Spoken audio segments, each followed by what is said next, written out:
સત્કેવલ સાહેબ, સત્કેવલ સાહેબ, સત્કેવલ સાહેબ. અગાધબોધ ગ્રંથ વિશે આજે આપણે છઠ્ઠા ભાગ વિશે વાત કરીશું. અદ્ભુત શેષ સંવાદ કો અંગ 47મું વિશે વાત કરીશું. તેના પહેલાં એક નાની વાર્તા રૂપે આપણે એક દ્રષ્ટાંત આપીએ. કોઈક વાણિયો હતો. વાણિયાને ઘરે પોપટ પાડ્યો હતો અને પોપટને જાત જાતનું શીખવે, બોલાવે. પોપટ તે પ્રમાણે બોલે, શીખે. તો એ ધંધો કરે ત્યાં પણ આવીને પછી એને બધું શીખવે, ખવડાવે. કથા કીર્તનમાં જાય, ત્યાંથી આવે. એમ કરતાં કરતાં એણે એવું શીખવાડ્યું કે શિકારી આવીને ઉડી જવું, શિકારી આવીને ઉડી જવું, શિકારી આવીને ઉડી જવું, આવું એને શીખવે છે. એમ કરતાં કરતાં પોપટ ઘણા વખત સુધી એ પિંજરામાં રહ્યો. ત્યારબાદ એ પોપટ એક દિવસે દરવાજો ભૂલી ગયા. વાણિયા મોકો જોઈને પોપટ પાંજરામાંથી ઉડી ગયું.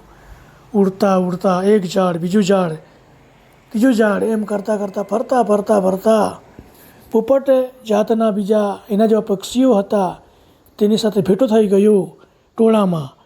અને એને તે હરવા ફરવા માંડ્યો. પણ એને જે બોલવાનું આવડતું હતું તે એ બોલ્યા જ કરતું હતું કે શિકારી આવીને ઉડી જવું, શિકારી આવીને ઉડી જવું, શિકારી આવીને ઉડી જવું, આવું બોલતું હતું. એક દિવસ કોઈ શિકારી જંગલની અંદર શિકાર કરવા માટે જાય છે ઝાડ લઈને, અને જંગલમાં ઝાડ પાથરે છે.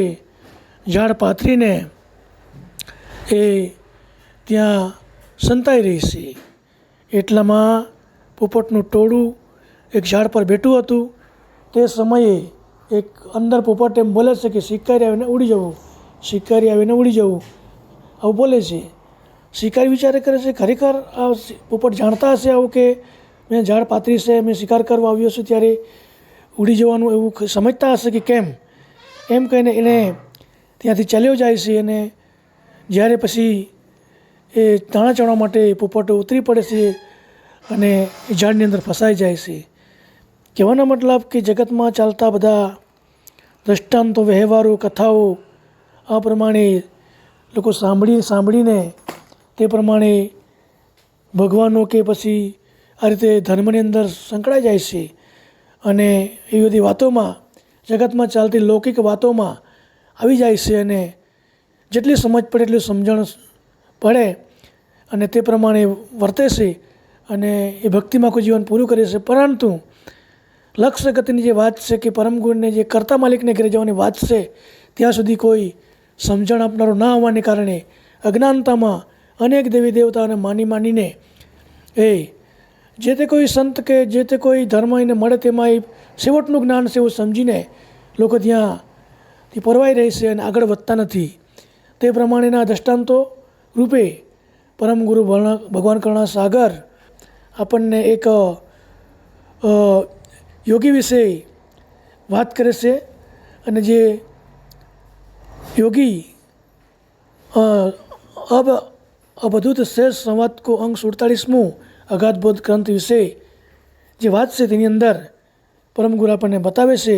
તેના જે સંવાદો થયા છે તે બતાવે છે. તો તેના વિશે હવે પછી આપણે વાત કરીશું. તો શેષ નાગને પદની ખબર નથી. તમે તો ઘરની વાત શું જાણો? હે યોગીરાજ, ઉપર દર્શાવેલા કેવલ કર્તાને જાણવા મુશ્કેલ છે. તે પદ મેળવવા માટે તમારો યોગ જૂઠો છે. માત્ર વિશ્વાસ, ઈશ્વર, જ્ઞાન અને અનભિજ્ઞ જીવોને ભરમાવો છો. આવી રીતે વાત કરે છે.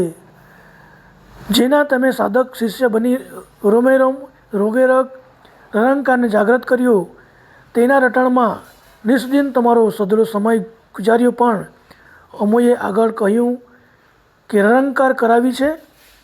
તે વખતે યોગી ક્રોધ કરીને કહે છે, શેષને મારે દ્વારે આપને લઈ જઈને તમારા જ્ઞાનની જાણ કરાવીશ. એ રીતે યોગી શ્રીમદ ભગવાન કરુણા સાગરને કહે છે, મારા જ્ઞાનથી ભરપૂર ભરેલા શબ્દોનો યોગીને હૃદયમાં આશ્ચર્યચકિત કરી નાખે એવા બાણ સમાન શબ્દો લાગવાથી યોગી સચેત થઈ ગતિવાન થયા. તે સમયે યોગી સાથે પરમગુરુ યોગી સાથે અદૃશ્ય થઈને પલકમાં પાતાળમાં શેષનાગને દ્વારે પહોંચી ગયા કે તરત જ યોગીએ ચક્ષુ ખોલીને જોયું તો શેષજીના દ્વારે ધન ધામ દારા અને પુત્ર સહિત પણ જોયું. યોગી વિચારવામાં પડ્યા કે આ પુરુષને અચાનક એક પલકમાં શ્રેષ્ઠને ધામે કોણે લાવ્યું? કેટલા શક્તિશાળી હશે, કેટલા જ્ઞાની હશે એવા પુરુષ આટલી ઝડપમાં અહીંયા સુધી પહોંચી ગયા, આવો યોગી વિચાર કરે છે. ઉપર પ્રમાણે ચકિત થઈને યોગી કરક થયા. તે વખતે શેષજીએ અમારો આદર સત્કાર કરી સહકુટુંબ પરિવાર આનંદ સહિત અમારા ચરણમાં પડ્યા. શેષજી અધીન થઈ દિન વચન પૂછવા લાગ્યા, હે સ્વામી, આપનું ધામ ક્યાં છે? મારા દ્વારે આવવાનું શું કારણ છે તમારું? એવું એ શેષજી પરમગુરુને પૂછે છે.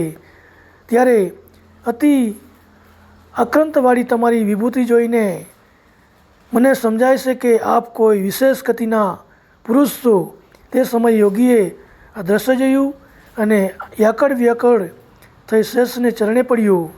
યોગી શેષ પરત્વે કહેવા લાગ્યા કે હે સ્વામી, આ પુરુષ અકડ ગતિના છે અને તેમનું જ્ઞાન લક્ષ પારાવાર અસંખ્ય લોકોની ગતિથી પારનું છે. તમે જે નિરંકાર ભજન કરો છો તેની પર કેટલાક ધામો છે અને તમો એકથી ચડાતા ગુણો ગાઈ રહેલા છે. તેઓ દરેક પોતાના ધામમાં અધિષ્ઠા હોય ધારણ કરીને રહેલા અતિ સમર્થવાળા અને વિશાળ ગતિના ધામો છે.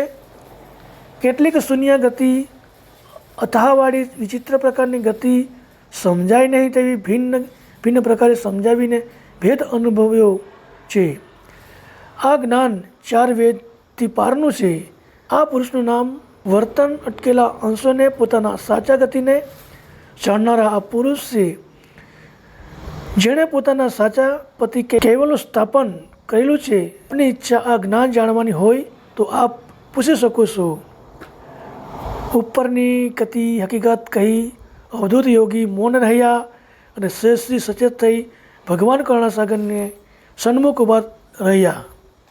ત્યારબાદ 2 હાથ જોડી નમ્રતાપૂર્વક વિનંતી કરવા લાગ્યા કે અમારી અલ્પગતિ હોવાથી આપને ઓળખી શક્યા નથી, તો આપ કયા પ્રમાણે કેવલ પતિ અને તેમના હંસોના સ્વરૂપનું જ્ઞાન કરાવી મને સંયમથી મુક્ત કરો. અર્થે શેષજી વિનંતી કરે છે. તે સમયે હે દયાળુ, મારા અહોભાગ્યો કે આપના મારા દ્વારે સહેજ પધારી અદ્ભુત અગમ્ય કૈવલ પદના આપ વિતા છો એમ કહી મને સમજાવ્યું છે. એમ શેષનાગ કહે છે. આપે કૈવલ પદનું જ્ઞાન સમજાવવાથી હું આપને કૈવલ રૂપ સમજું છું. આપનું જ્ઞાન અલ્પજ્ઞ હોવાથી આપનું શ્રેષ્ઠ જ્ઞાન હોય, સુજાણ જાણનારું છે, એવી રીતે વાત કરે છે. હે સ્વામી, આપના જ્ઞાન તથા પંથનું બંધારણ જતમત પ્રમાણે વિસ્તારથી કહો. શેષનાગજી કહે છે કે હે સ્વામી, તમારું જ્ઞાન વિસ્તારથી જતમત પ્રમાણે સમજ પડે રીતે મને સમજાય રીતે કહો.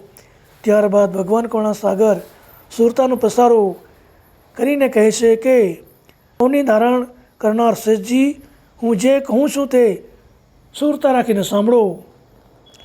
તમને ધૈર્યતાપૂર્વક મારું અલૌકિક જ્ઞાન કહું છું કે તમને અમારા સ્વરૂપનો અનુભવ નહીં હોવાથી તે જ્ઞાન સમજાવું છું. એવું પરમગુરુ કહે છે. આપ જે નિરંકાર સ્મરણો કરો છો તે રટણ સર્વશ્રેષ્ઠ છે, પણ જે વડે નિરંકારનું રટણ કરો છો તે સમજ તમને નથી. તે ગતિને હું તમને સમજાવું છું, એવું પરમગુરુ કહે છે. તમે પોતે ચેતન રૂપ અંશ છો. ચેતન અંશથી શ્વાસ અને પ્રણવ ઉદ્ભવેલા ઓંકાર અને સહંકારથી ઓમકાર ઉત્પન્ન થયો છે. ઉપર મુજબ ઓંકારના સંયોગથી ઓમકાર રૂપ થાય છે. ઓમકારથી રંકાર થાય છે અને શેષજી તમે રંકાર રટણ કરી રહ્યા છો, તો તમે તમારી નિજ દ્રષ્ટિ પસારીને જુઓ તો રણંકાર રટણ જીવદયાનું છે.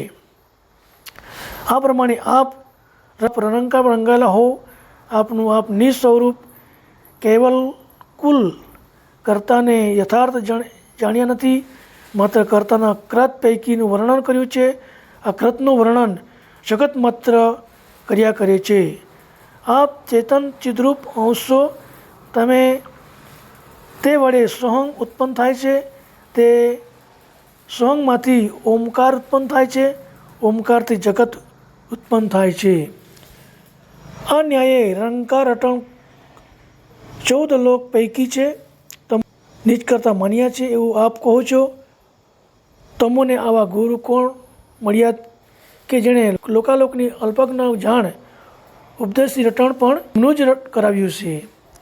આ રીતે આજે આપણે અંગ 47મું પૂર્ણ કરીએ છીએ અને આ રીતે પરમ ગુરુ અને યોગી અને શેષનાગ પાતાળ લોકની અંદર ચર્ચા થાય છે અને આ રીતે એ લોકોને કેવલ કર્તાની જે કંઈક ઓળખ છે તે પરમગુરુ કરાવે છે.